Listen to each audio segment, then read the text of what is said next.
use their registration counts and applications for grant funding. They're a nonprofit. We'll talk a little bit about what that means and how we work together as a community to put this on every week. But please click the QR code. I'll put it on after the presenters as well. And then, of course, I want to thank the people who are hosting us. We're in this beautiful space. We've been here a few different times, and it's always just so warm and so nice to be here. So thank you, Workbox, if you don't mind scanning the QR code and leaving them a review. They also, yay, Workbox! They also invite us to co-work for the day. So if you decide you want to take a call, you want to take some meetings or get some work done in a quiet little corner, please tell the folks at the front desk that you'd like to stay for a little bit.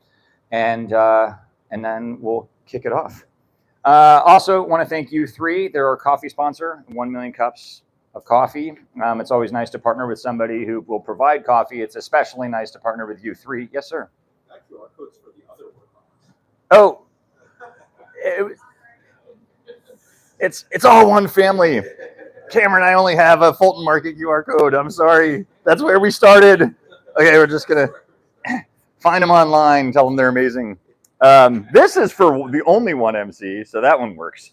But U3, I was saying, is especially nice because they are serial startup founders. They had a corporate background. They went through this sort of startup incubators. They built companies, and then they started thinking, how do they support the startup ecosystem?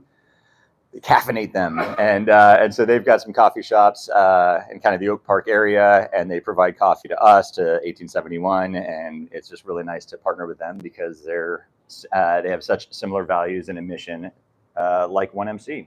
So, did you guys figure out who's going to present first? Perfect. We're going to call up Eric from Hoopteq. Can we give Eric a round of applause and a standing ovation? Let's go. We'll do present, and then I have a pointer. And actually, this is for the streaming, and then this is for the room we're in.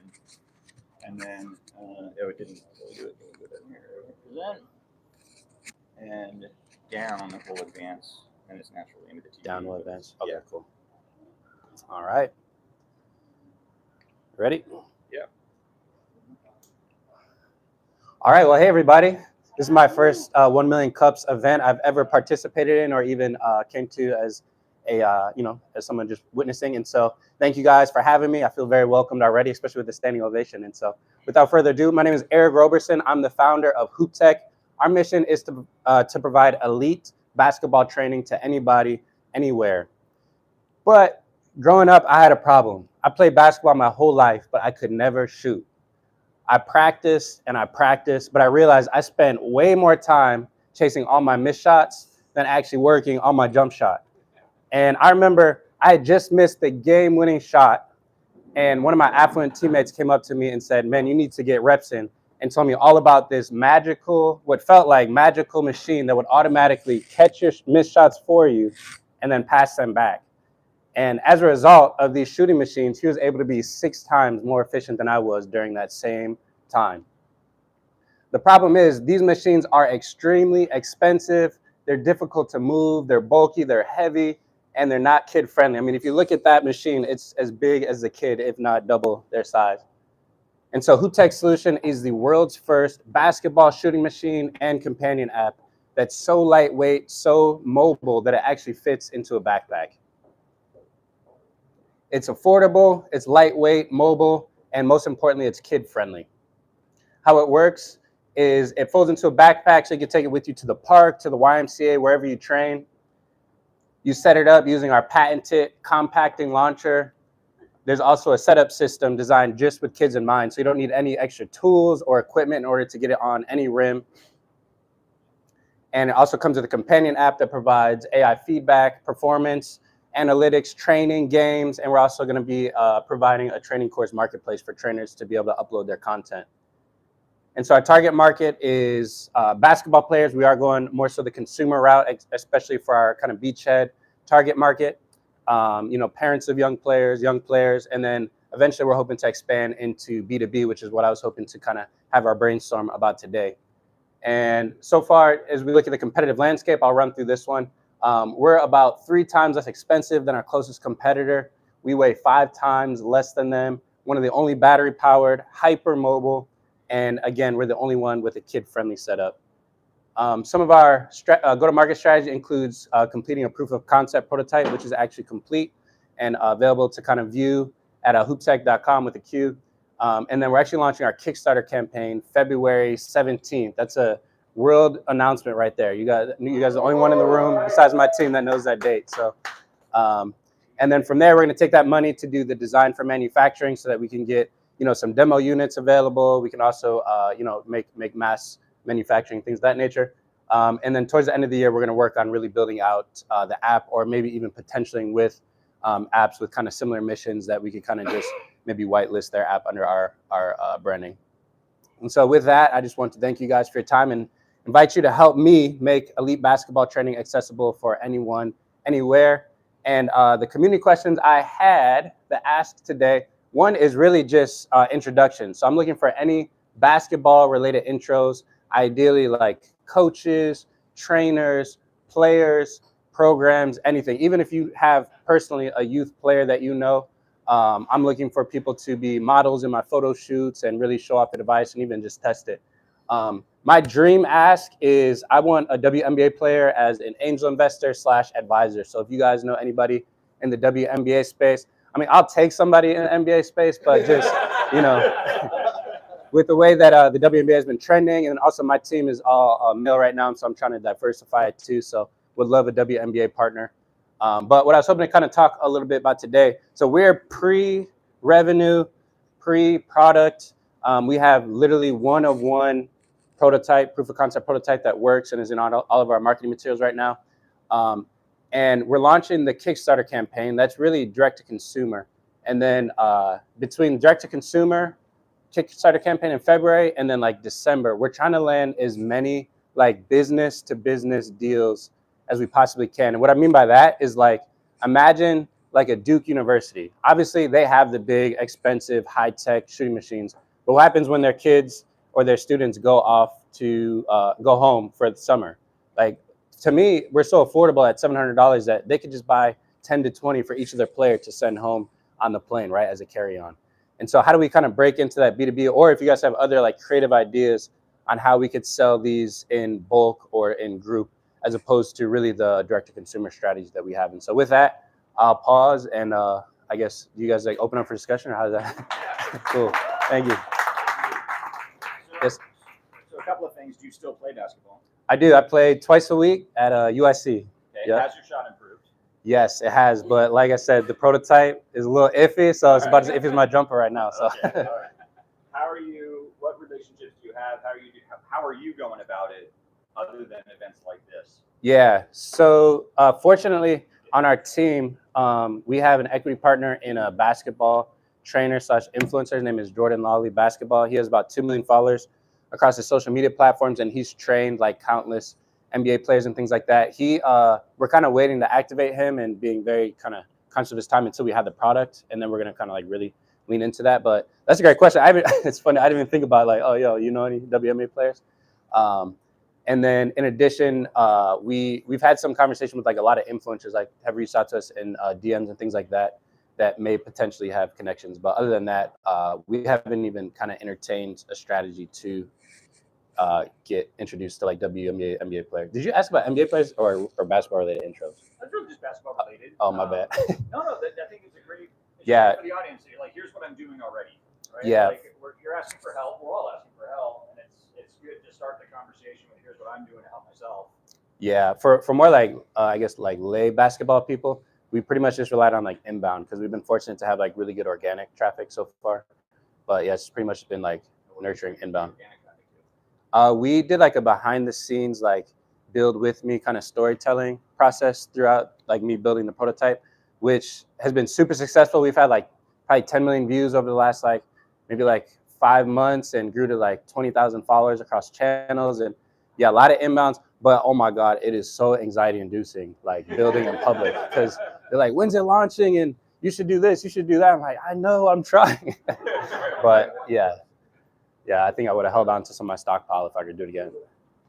Good to see you again, Eric. What's up? Oh, what's up, man? I recognize you for a second. Once it's an idea on the durability of it, you mentioned players might take it home for the summer.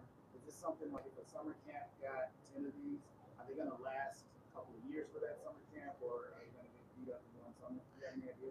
Yeah, that's actually something we're at with, since we're in the prototyping phase. When we go into mass manufacturing, we can kind of choose like what trade-offs we want. And so obviously, like if we're gonna like prioritize durability, it's probably gonna be either more expensive or heavier. And so I guess we're trying to find the sweet spot. But like to answer your question, like we're still trying to figure out like what is that sweet spot. I do see this as something that is more of like a individual use product, or like a trainer who's just getting started, or a trainer who like goes to a lot of different gyms. Like it's going to be a game changer, even if they're like well-established trainer, but they don't have their own gym. This is perfect for them. But I don't necessarily want to like, at least initially, start competing with like what you saw Dr. Dish or even like Grind, because their machines cost $2,000 to $3,000. And so yeah, I want to like kind of stay in my lane a little bit. But that's a good question. Like, can I ask you like, why do you ask that? Like, do you think that'd be like a okay? Children coming up in summer camps, they ramp it up for a couple of months and then it's gone. So like they're gonna pay the $700 and it makes sense to invest in that. Is it gonna be there next summer? I'm shape for those kids to beat up. Yeah, I can say pretty confidently like a summer camp, it would be no problem. Like the mechanics of it are like simple enough that is certainly not going to break easily.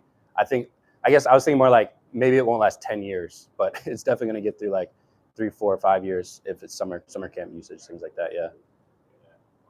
Okay. Yeah, so I'm wondering, let's say you go into a Kickstarter, it's successful. What would your kind of first initial run? What would be kind of the quantity that you would be producing on your first initial run? Yeah, we're hoping to do 400,000 between like the Kickstarter and then some other like affiliate marketing ventures we have with some brands we've partnered with. And with those numbers, we would be targeting 1,000 units for the first run. Yeah. Okay. Yeah. Right. I'm sorry. We like my current prototype is probably like 25 pounds, but in like CAD and all that, and like kind of our estimations, we think we could get it to 18 pounds. I'm gonna let you choose in the so you can see whose hands go first. That's right. Yep. Have you tried approaching anybody at that gym, like program managers or coordinators, or like see if there's somebody you can talk to there and start your own? Like, I have a relationship already. I haven't, and I was speaking to someone just before this. They're like, "Oh, this crew can help you see like what's right in front of you." And I think when I'm in basketball mode, I'm not even thinking about work, and so that's a great point. I definitely can do that. Yeah, I have a great relationship with them. I've been playing there for like 15 years. So I think that's a great place to start. And then also, you have friends who have basketball playing kids, or who have friends who have basketball playing kids, or anything like that. See if you can get a phone call with like the gym teacher, just to ask questions. It's not a sale, it's not a thing. It's like, hey, if we were going to do something like this, like what would that look like for you? What would you need to see? And do a discovery call, and then they'll start thinking about it. Yeah, that's really helpful because I had hundreds of conversations for customer discovery, but I was focused on product, like and go versus no go. I didn't even think to do customer discovery from like a marketing / partnership perspective. So I appreciate that. Yeah, thank you. Yeah, Amy?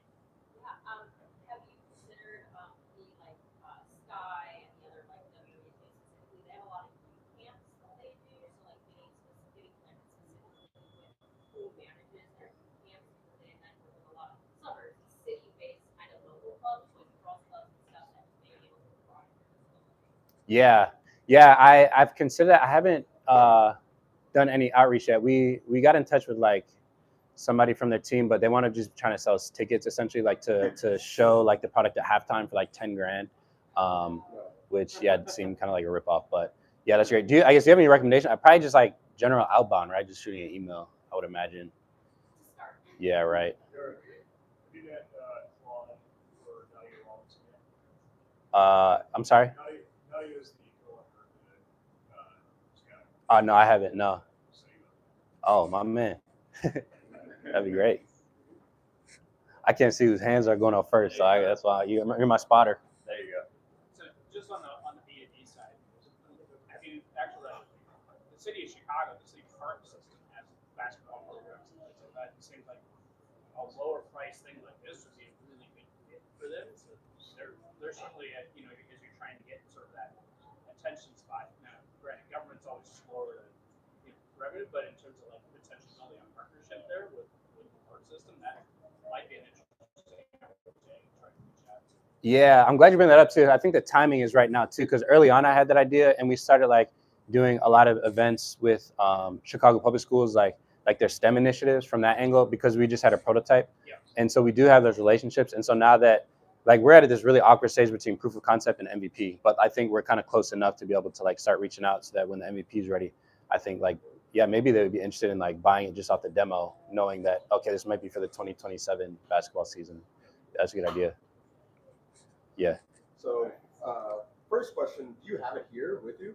I don't know. Oh, Yeah. okay. But like the second question, it seems like you have a very like strong, I guess, like visual language that you're really like speaking and engaging people with, right? Like they see the project on like social media and stuff like that, and they're looking at it and they're really like they really want to see like when it's going to come out, when can I buy one, etc. And I guess my question is, what would be the, I guess, barrier to maybe having a second prototype built or another unit made, so that you could go and I guess take it in, because it seems like this would be something where if someone like they're seeing you use it or they're seeing someone else use it, or like it's going out there and it's actually like in people's gyms, just like seeing it there being used, that could be a very interesting lead starter or conversation starter there. Yeah. I agree. First off, I think the short answer is money. Yeah. We're pretty much bootstrapping it. Friends and family. Yeah, right. I'm hoping the Kickstarter allows us enough to, at very minimum, get us to a demo version in 4 months. So we're looking at like 4 months doing exactly what I think you mentioned. That's kind of the goal. So you said it improves a person's skill by 6x. Yeah, 6 times more reps than they would without the device. Exactly. How did you conclude with that number? Yeah, so first off, my competitors, they claim 10 times, but they don't. Like I use them and they just don't. And so it's a little bit of like discounting that, and then my personal experience. And then I've seen a few videos of people just like, there's this guy, he went for the world record, right, in shooting threes. So he was just on the machine over and over, and essentially kind of came to a number there. But it's a modest number, I think, six times based off of my personal use of the machine. It's not super scientific. I'm gonna keep it a buck. So yeah.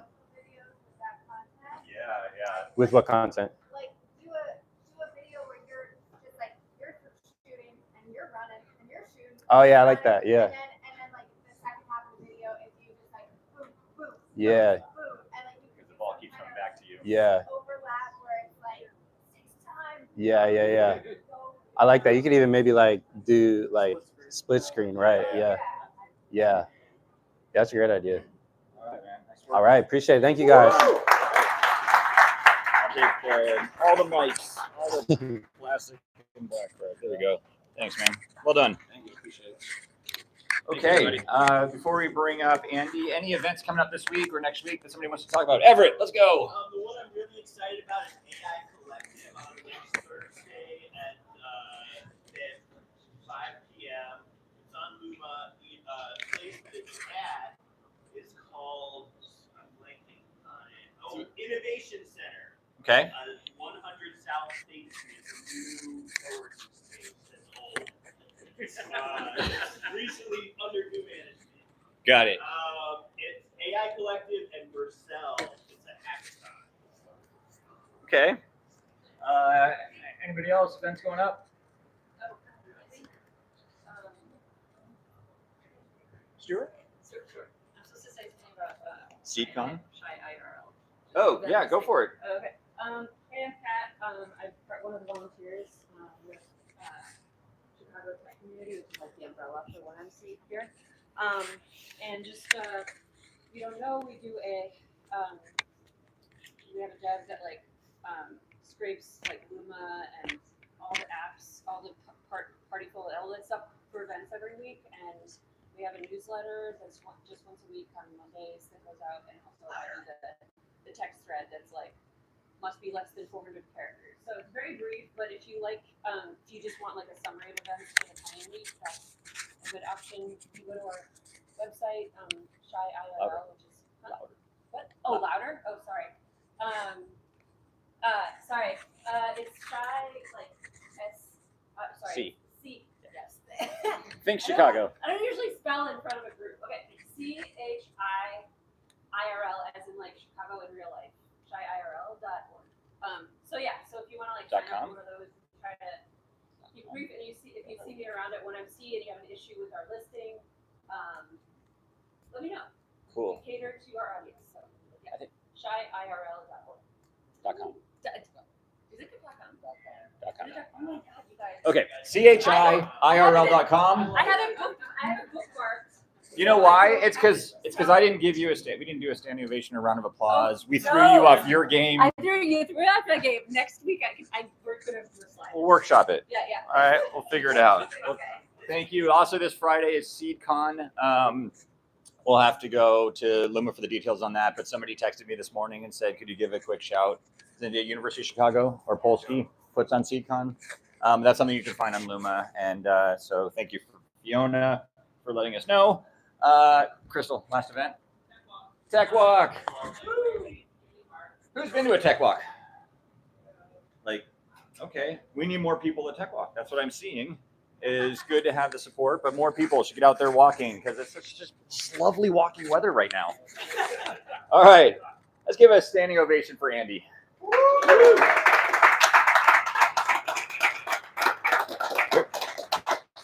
Here you go. This one's for the streaming. That one's for the room. So where this one? And then and then I'll give you this in a second. Doesn't matter where. Yeah. Like yours, okay? Yeah, it's perfect. And then down we'll advance the slides. All right. Testing. I'm terrible with holding a mic, but we'll see how it goes. So thanks for having me. My name's Andy Swick. I'm co-founder and COO of Jolo, which is just the work mics have to be a little closer to your mouth. like that. Yeah. Woo! Okay. I'm Andy Swick, co-founder and COO of Jolo, which is short for Job You Love. We just launched a beta about a week ago. We're a job search platform that reduces unconscious bias and also improves matches using behavioral science and some artificial intelligence. But the secret sauce is really the behavioral science.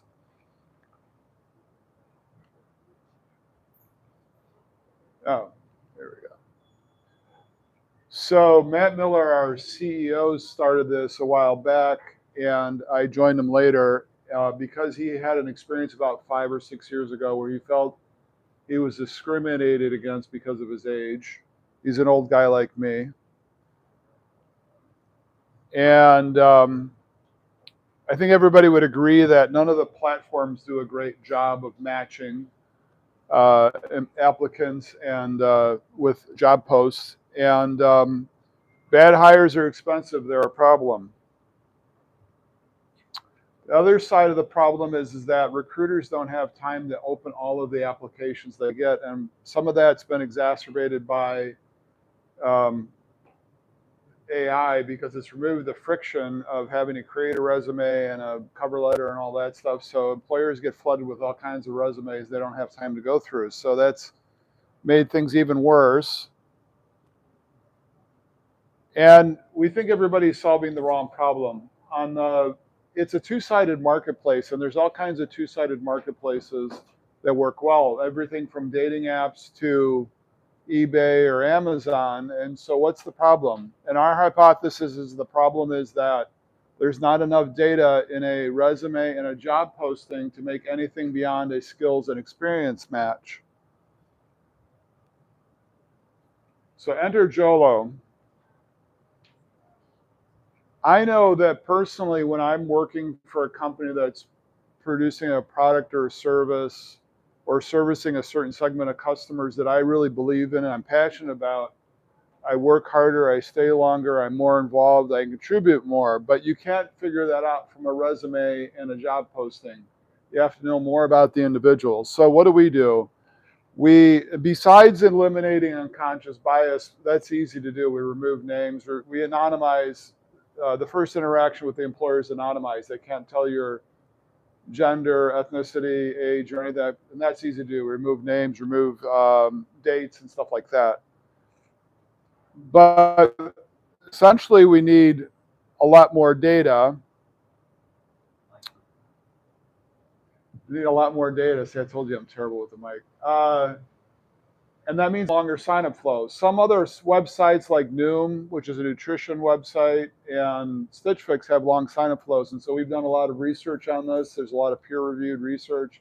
Basically, you have to cause people to think introspectively about themselves, about their career, what they want, rather than this really quick, frictionless experience where you upload a resume and boom, boom, boom, you apply to 100 jobs without really knowing what the company's doing, stuff like that. We make you think a little bit more. And we think this is going to result in, our hypothesis is going to result in happier candidates, better candidates, and happier customers, because employers are going to have better candidates. So you create a profile, we match you. You have to, the applicant has to accept the match. So it's like a dating website. Once you accept the match, you can chat within the app immediately with the employer. So that's also a little bit different than the way the current other job sites work, but it's very similar to like dating apps, right? And then you move on to, if it progresses from there, onto ATS systems and hire.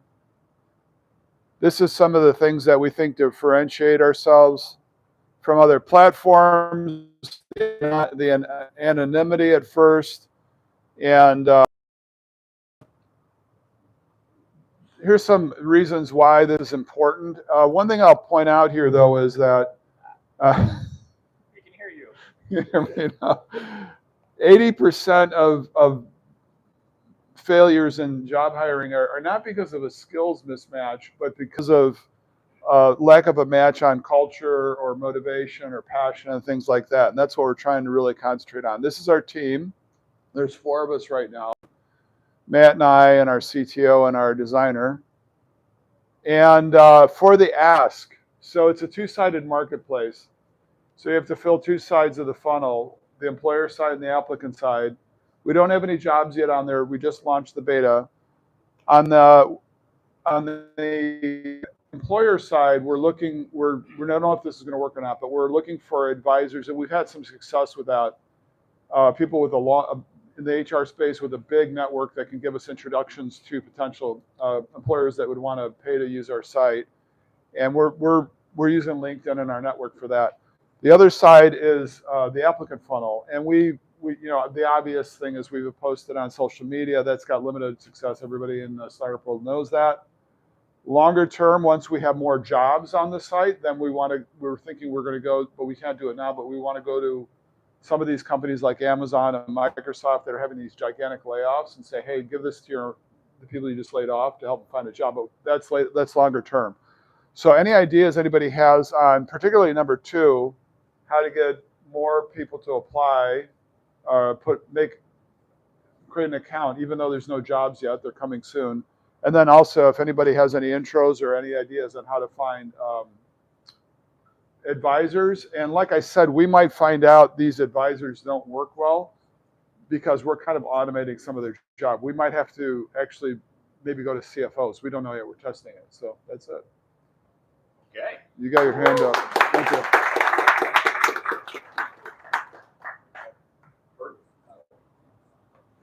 You had a question? Yes, I do. Okay. Actually, we should talk after. I work for a company that does basically this. So, well, actually, they were doing the dating app kind of job idea. Okay. Moved out of the dating app job idea for a variety of reasons. But my first, I guess, question for you is that when it comes, first, you're building a 2-sided marketplace. Yep. Right? Very difficult to kind of scale that, build that up. Yep. But there's one thing I want to particularly, I guess, focus on. You said they go from Jolo and then move into the ATS. Correct? Yeah. From my, I guess, experience there, it seems like, would it not make more sense for you to necessarily be the ATS in that sense? If they're moving from, I guess, Jolo as kind of initial match into kind of the ATS system to then be filtered even further based on that, is there? It's a good question. So building an ATS system is another can of worms that we can't take on right now. If we get enough feedback from employers like, hey, it'd be great if you had your own ATS system or built used an API to connect to, we're not sure what the market's going to say. I don't know that we could build something 10x better than the existing ATS systems. I don't know enough about them yet. Can't build anything worse. Is that true? Yeah, They're pretty bad. So maybe that is something that we'll build eventually, or alternatively, initially, maybe we'll use APIs to plug in.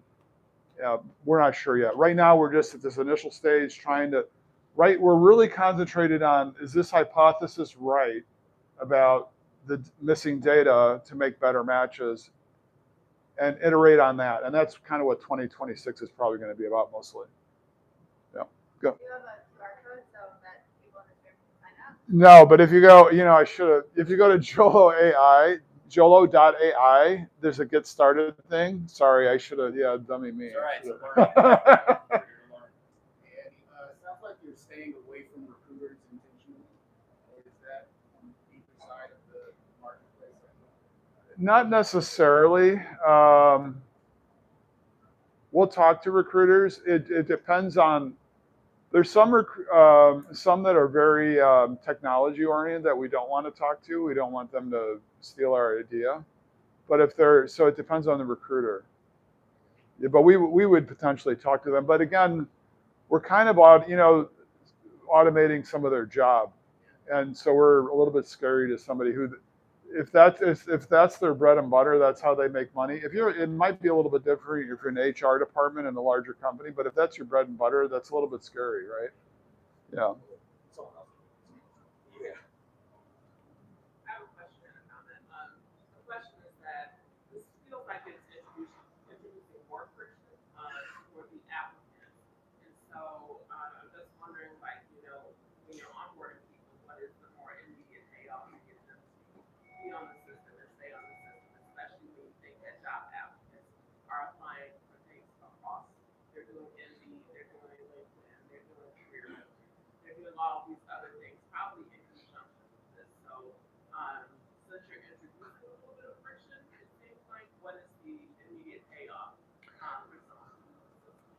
We're live streaming, so stay here in front of the camera. I just can't hear with a darn either.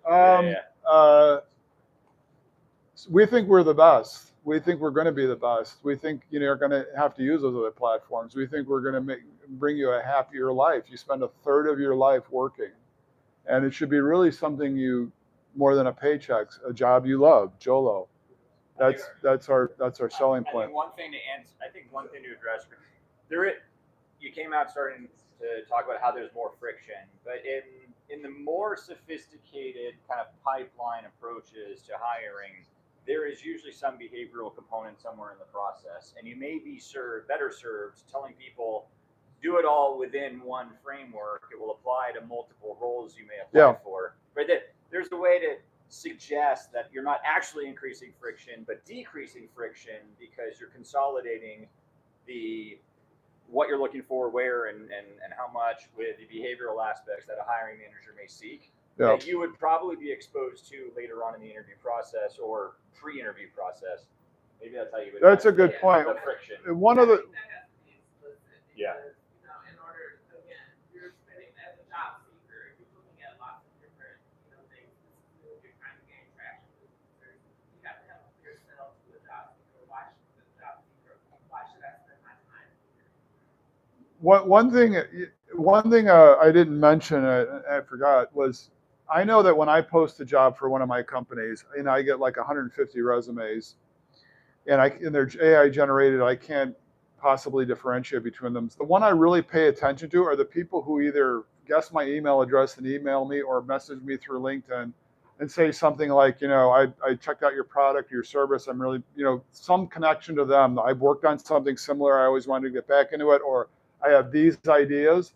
We're trying to capture that through the sign-up flow. Curious. It seems very theoretical, but I'm curious if you can focus it on, say, like we're talking about intent signals on both parties. So, like, how would that really be that differentiator and make you stand out? Talking about what signals? Intent signals. And how is that? How that would actually make you stand out versus other platforms. I'm thinking on the job seeker side, like how do you like really make it attractive so that they work for a company that feels like it is a really good fit and match for them. So like it's not just another job, and then vice versa. Like the department or the team that's going to have this applicant, how are they going to feel working with them? So how does that kind of like match? It's more data, collecting more data from the applicant beyond what's just in a resume, and also on the employer side, more than what's just in a job posting. What's their vision? What effect does their product or service have on their customers? You know, make the employer think a little more about where they're going and what they want to do, and make it more interesting to the applicants. Yeah. I think I just want to push back against this idea that HR professionals and like recruiters would necessarily think you're replacing their job.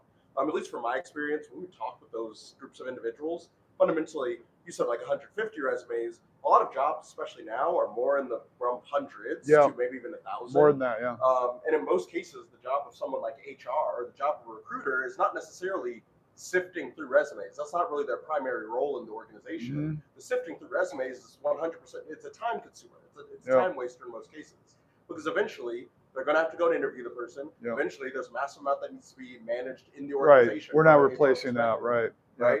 Right. And so I think if your job, like fundamentally, is to be a pre-screener, right, for these applicants, right, saying like, hey, who puts in the effort, who's going to be a good match, I think that is a much more compelling narrative than and a lot of these guys are using AI try to sift through these things now, but it's still sifting on the same data. Let me get him. Yeah, to answer your second question that you asked, I'm also building a marketplace similar to this, and what I found to be useful for finding people to apply without actual jobs on there is finding ways to incentivize them even while they're waiting for jobs to be posted. That could look like partnerships that you have with other organizations. That could look like skill building opportunities, or even just like small stuff. Yeah, content, sending them gifts, preparing for the interviews, and Okay. All right. Thanks for that. Yeah. Thanks for that. It's a great idea. Awesome. Well, they're cutting me off. I'm getting kicked off the stage. We're So gonna wrap it up for time, but we're gonna stick around. We're gonna network. We're gonna finish out our coffee. Please find the presenters. If you have an idea that didn't get brought up, and you want to talk to them, we invite you to. So by all means, thank you, Andy. Yeah. And Thank you. That's one MC for this week. Thank you for coming. Happy Wednesday. Stick around, have some coffee, talk to people. If you decide you want to co-work, by all means. A couple more things next week. We will be 2 floors up. Wednesday at 9 a.m. we'll be in this building on the 12th floor. They will be hosting us. And again, we're always looking for volunteers. We're looking for presenters. So find somebody in a shirt, talk to us, tell us how you'd like to get involved, and we'll continue the conversation. Guys, thank you for coming. Happy Wednesday. Thank you.